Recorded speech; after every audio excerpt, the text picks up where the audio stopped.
In this video, we'll talk about attributes in Struct PIM. But before we dive into the actual creation of attributes, let's first see some attributes in play in our product data. So let's head over to our PIM area and locate one of our products here. Let's just take this laptop, for example. So here we have the product edit workspace for this particular product. This is where we edit the product data and prepare this product for our different sales and marketing channels. In other videos, we talked about how we could basically build out these custom data models for basically any of our different product types that we had.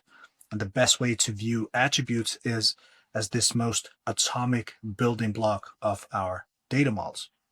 So pretty much any property that you see on this page is actually based on an underlying attribute that we have in our system. And notice here that we have many different attribute types in play here. We have simple text-based attributes like here. We have drop-down selections. We have number-based attributes, each with their own unit values as well. And if we go to our marketing tabs, we see that we have even this list-based attribute where we can add USPs. In this case, we have long-form text, even with rich text editors as well. So if we go back to the General tab, and let's just take these two properties as an example here.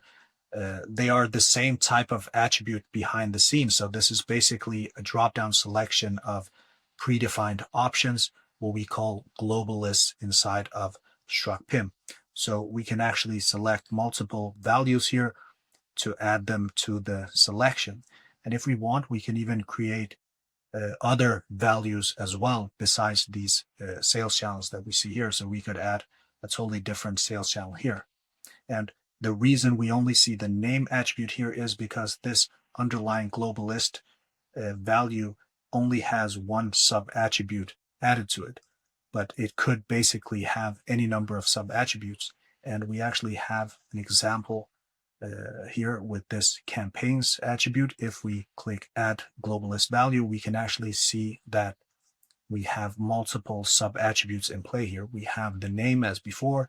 We also have a description banner that we can add. We even have a start and end date for, in this case, promotions that we could add. So think about the use case for something like this. Let's say we had an integration to our e-commerce site where we had promotional campaigns, for instance. We could easily just assign a campaign to this product, and that's it. This campaign's own data set is controlled completely by this attribute and its sub-attributes. So let's take a look at how this attribute is built from the ground up to really understand what's going on behind the scenes. So let's close this and go to our settings page. In Struct PIM, there are two ways to access our attributes.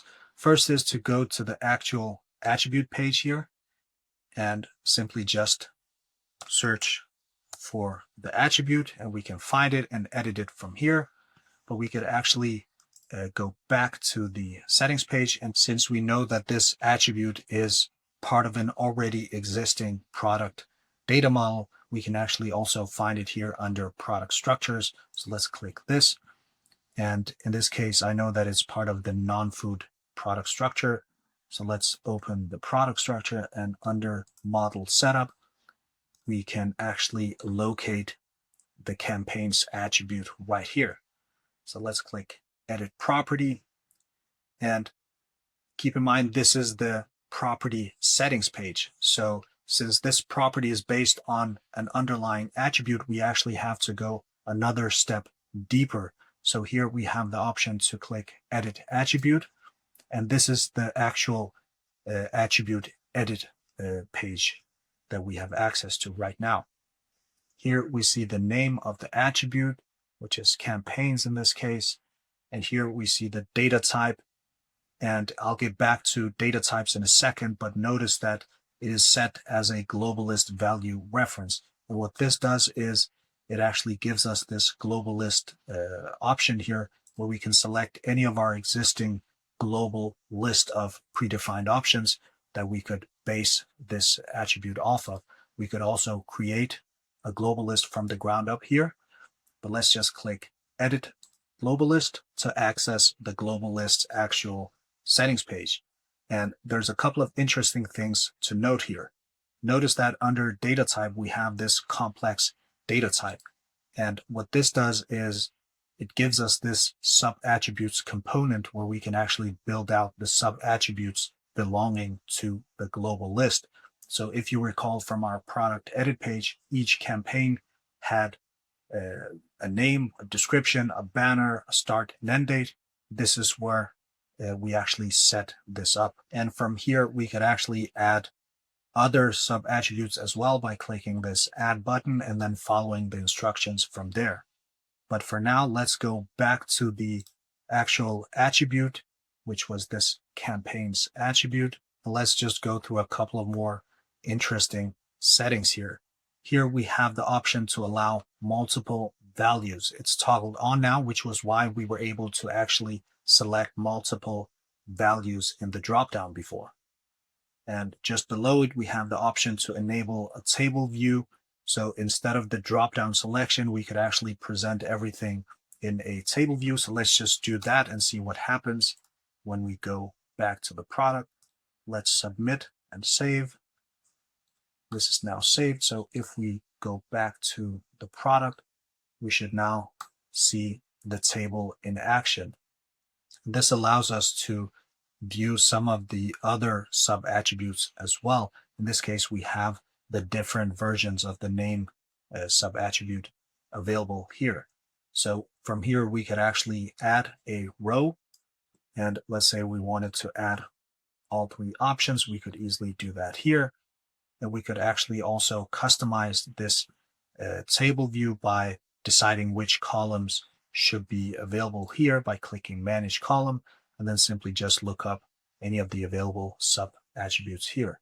So we could do things like add the banner, for example, and if we had a banner set, it would then be displayed here as well. This is really just the tip of the iceberg when it comes to the flexibility of being able to manage attributes directly in Struct PIM. There's, of course, a ton more cool settings and options that we have at our disposal with regards to attribute. The final thing I'd like to show you is the data type settings that we talked about before. So let's quickly go to our attribute settings page. And from here, we could easily create an attribute by clicking this create button. The most foundational setting here is this data type option. So here we have the option of creating a lot of different types of attributes. And let's say we wanted to create a number-based attribute, we could click this, and this would then give us a few more options to choose from. Because if we open this advanced data type settings, we have the option of deciding what number of decimals this number should be able to have. We can even decide on a unit, so we can do things like, let's say we entered kg for kilograms. We could also do px for pixels or whatever we wanted really, but this would then show next to the number input value in the product edit workspace.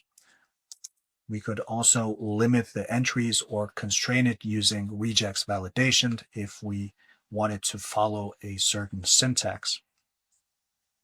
And let's say we wanted to add a text-based attribute.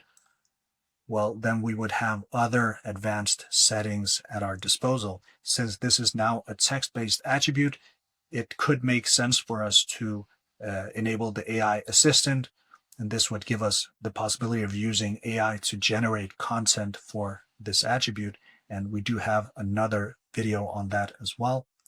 We could also do things like using multi-row input. This would basically create an entire text area for us that we could then create content in. We could even enable the rich text input that we saw from the product edit page before. So as you can see, there are a lot of different options here at our disposal, depending on which type of data that we select here. Another cool thing we can do here is that we can say that this attribute is actually based off of any of our internal entities. So it could be a globalist value reference that we saw just before. It could be an asset reference. You can even refer to our categories, products, variants, variant groups, attributes as well. So we can basically mold out the data any way we like. And that's it for now. Here's a recap of what we covered in this video.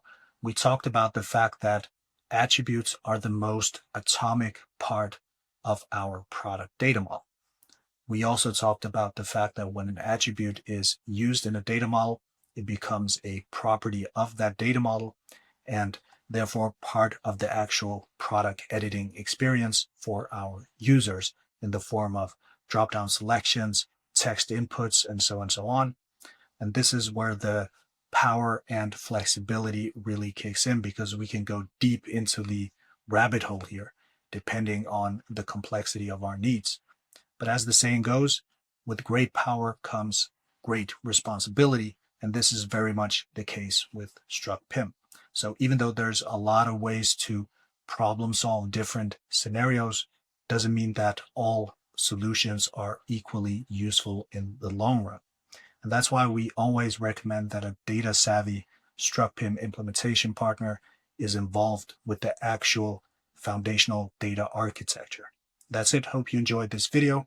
Make sure to also check out some of our other feature highlights.